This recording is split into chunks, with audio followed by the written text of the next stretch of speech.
Anglong atau kanu kachingthur aphan sayang deng ke deng pon akapre ka sayang deng kuar pen cenglok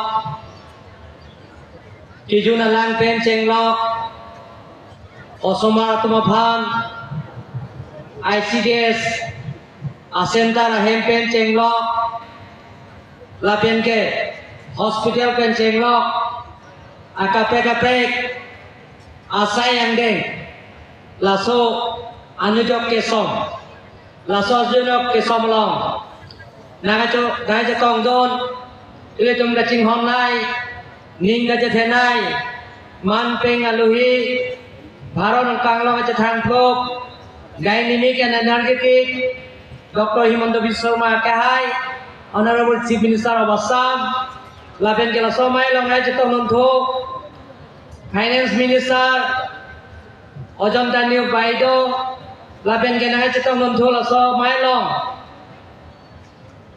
Joint Mula Pura PEC Minister lapen kenanga cetong nonthol Jogen Mohan Hills Area Development Minister lapen ke Revenue lapen kenanga cetong nonthol Assam Assembly of Deputy Speaker Dr. Himanta lapen kenanga cetong nonthol ile tum gaching honai ning gache thenai 3 asli parliamentary constituency MP Horen Singh dia kahai pen danglo dangna cetong don MLA Bida Singh leng kahai MLA Lord Singh Roha kahai MLA Rup Singh Jalana kahai lapen Karbi Anglong Council Speaker Raju Kiswa kahai pen danglo Karbi Anglong Council EM kahai pidan MEC kahai pidan lapen ke manpeng aluhi sarko pen cenglo dak manpeng aluhi kedan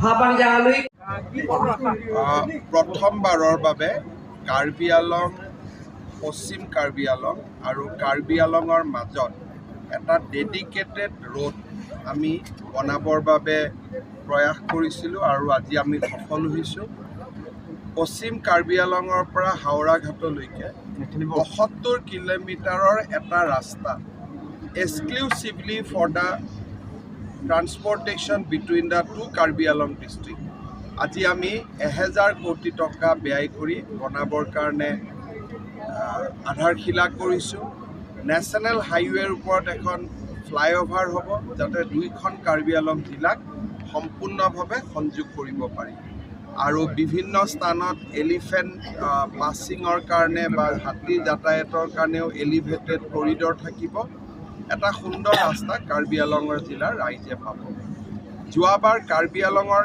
ইলেকশ্যনৰ সময়ত গোটেইকেইটা council এৰিয়াতে মই বিশেষ ৰাস্তাৰ কথা ঘোষণা কৰিছিলোঁ ৰজাবাৰী হওক আমট্ৰেং হওক খেৰণি জিৰিকিন্দাং হওক বা ডিফু ধনচিৰি হওক তাৰে আজি 4টা ডাঙৰ ৰাস্তাৰ কাম আজি আমি আধাৰশিলা কৰিছোঁ আৰু 6টা ৰাস্তাৰ কাম আমি এই বছৰত আৰম্ভ কৰিম কাৰ্বি আলঙত জল জীৱন মিছন আঁচনিৰ ১,০০০ কোটি টকাৰ কাম 900 crores rupeesৰ কামো আজি আৰম্ভ হৈছে ৩০০ কোটি টকা ব্যয় কৰি মডেল অংগনবাদী চেণ্টাৰ আৰু ২৫ কোটি টকা ব্যয় কৰি জিলা উপায়ুক্তৰ কাৰ্যালয় অৰ্থাৎ ইলেকশ্যনৰ সময়ত আমি যিমানবিলাক প্ৰতিশ্ৰুতি দিছিলোঁ তাৰ বহু শতাংশ আজি আমি ধৰাতলত আমি লৈ অহাত সফল হৈছোঁ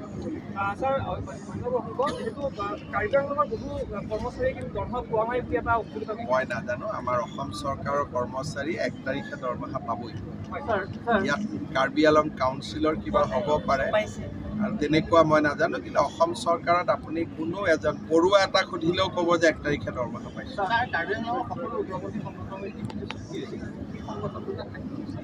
কোন দুটা সংগঠন কি আৰু মাৰ আছে, তেওঁলোকৰ লগত আলাপ আলোচনাৰ প্ৰক্ৰিয়া চলি আছে।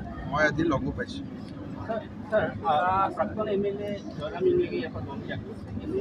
তেওঁ বহুত দিন ধৰিতো পাৰ্টিত এক প্ৰকাৰ নাছিলেই। তেওঁ প্ৰথম আমাক কৈছিল অসুস্থ হৈ আছে, আজি 5 বছৰটো তেওঁক মই লগেই পোৱা নাই। গতিকে তেওঁ পেপাৰত পালোঁ জইন কৰিলে, কিন্তু মই MP ইলেকশ্যনতো আহিলোঁ, MLA ইলেকশ্যনত আহিলোঁ, কাউন্সিল ইলেকশ্যনতো আহিলোঁ। ময়ে এটা সুধিলেও ক'ব যে 1 তাৰিখে দৰমহা পাইছোঁ।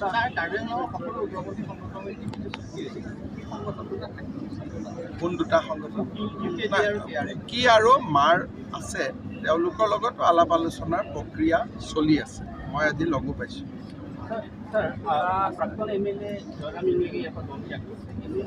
তেওঁ বহুত দিন ধৰিতো পাৰ্টিত এক প্ৰকাৰ নাছিলেই। তেওঁ প্ৰথম আমাক কৈছিল অসুস্থ হৈ আছে, আজি 5 বছৰটো তেওঁক মই লগেই পোৱা নাই। গতিকে তেওঁ পেপাৰত পালোঁ জইন কৰিলে, কিন্তু মই MP ইলেকশ্যনতো আহিলোঁ, MLA ইলেকশ্যনত আহিলোঁ, কাউন্সিল ইলেকশ্যনতো আহিলোঁ। ময়ে ইয়াত আহিলে খবৰ লওঁ যে তেওঁ ক'ত আছে। তেওঁ যে BJPত আছে, ৰিজাইন দিয়া দিনাখনহে মই গম পাইছোঁ।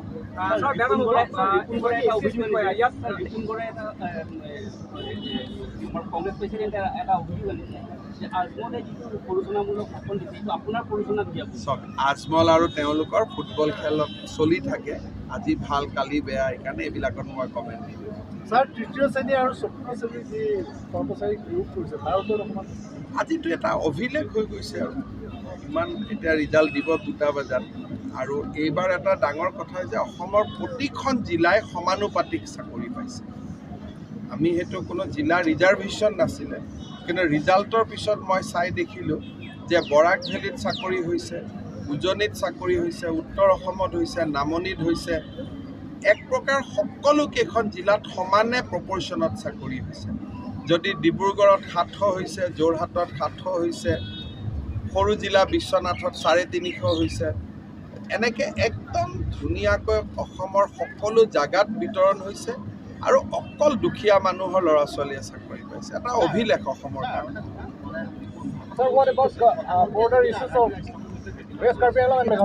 তাৰ টেণ্ডাৰিং প্ৰচেছ চলি আছে, কাৰণ এইটো সৰু আঁচনি নহয়তো, বহুত ডাঙৰ আঁচনি।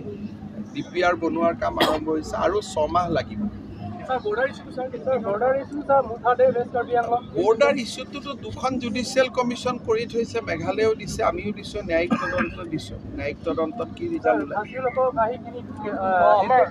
চাওক, মই তেনেকৈ কোনো জাতি জনগোষ্ঠীৰ নাম লৈ কথা নকওঁ, কিন্তু যিটো ঘটনা হৈছে তাৰ আমিও ন্যায়িক তদন্ত দিছোঁ, মেঘালয়েও ন্যায়িক তদন্ত দিছে।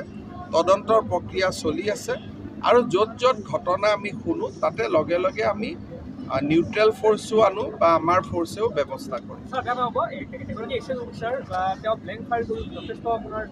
যাব আৰু কিমান দিন পলাই থাকিব। কাৰ্বি আংলং এডুকেশ্যন চেক্টৰটো ছাৰ এইটো মই বহুত চিন্তিত আছোঁ। কাৰ্বি আংলঙৰ এডুকেশ্যন চেক্টৰটো ঘটনা হৈছে, তাৰ আমিও ন্যায়িক তদন্ত দিছোঁ, মেঘালয়েও ন্যায়িক তদন্ত দিছে। তদন্তৰ প্ৰক্ৰিয়া চলি আছে, আৰু য'ত য'ত ঘটনা আমি শুনো তাতে লগে লগে আমি নিউট্ৰেল ফ'ৰ্চো আনো বা আমাৰ ফ'ৰ্চেও ব্যৱস্থা কৰোঁ।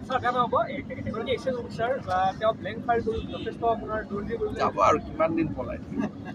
কাৰ্বি আংলং এডুকেশ্যন চেক্টৰটো ছাৰ এইটো মই বহুত চিন্তিত আছোঁ। কাৰ্বি আংলঙৰ এডুকেশ্যন চেক্টৰটো অসমত আন ধৰণত যি ধৰণত এডুকেশ্যন চেক্টৰটো ভাল হৈছে, কাৰ্বি আংলঙত বহুত কৰিবলগীয়া আছে। গুণোৎসৱৰ ৰিজাল্টবিলাক ভাল হোৱা নাই, সেইকাৰণে আপোনালোকেও অলপমান সহযোগিতা কৰক। মই তুলিৰাম ৰঙাঙকো বাৰে বাৰে কৈ আছোঁ, কাৰণ এডুকেশ্যন যদি ভাল নহয় আমাৰ নতুন প্ৰজন্মটো ধ্বংস হৈ যাব। ছাৰ, এইখিনি এটা কথা কওঁ, মই যিহেতু মোৰ ঘৰ পশ্চিম কাৰ্বি আংলঙত, পশ্চিম কাৰ্বি আংলং বহুত কাৰ্বি শিশুৱে বিভিন্ন মানুহৰ ঘৰত থাকি পঢ়া শুনা কৰিব লগা হয়, য'ত তেওঁলোকক লেবাৰৰ দৰে আমিতো স্কুলো দিছোঁ, টিচাৰো দিছোঁ, বা আৰু লাগিলে আমি আৰু দিম, কিন্তু টিচাৰসকল যাতে স্কুলত যায়।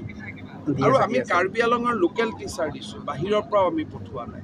গতিকে কাউন্সিল, সাংবাদিক, প্ৰবুদ্ধ নাগৰিক সকলোৱে প্ৰচেষ্টা কৰিব লাগে যাতে ৱেষ্ট কাৰ্বি আংলঙত এডুকেশ্যনটো ভাল হয়। মেট্ৰিকৰ ৰিজাল্ট মই খবৰ পালে শিক্ষামন্ত্ৰীয়ে ক'ব। স্যাৰ পশ্চিম কাৰ্বি আংলং জিলা ঘোষণা হোৱা 17 চনতে ইনফ্ৰাষ্ট্ৰাকচাৰৰ নামত তাত একোৱেই নহয়। লাহে লাহে চলি আছে এতিয়া বহুত ডিপাৰ্টমেণ্টৰ ক্ৰিয়েশ্যনৰ ফাইলবিলাক আহিছে Sir, one more thing, why there is always problem in Assam and Karbi Anglong and Meghalaya border?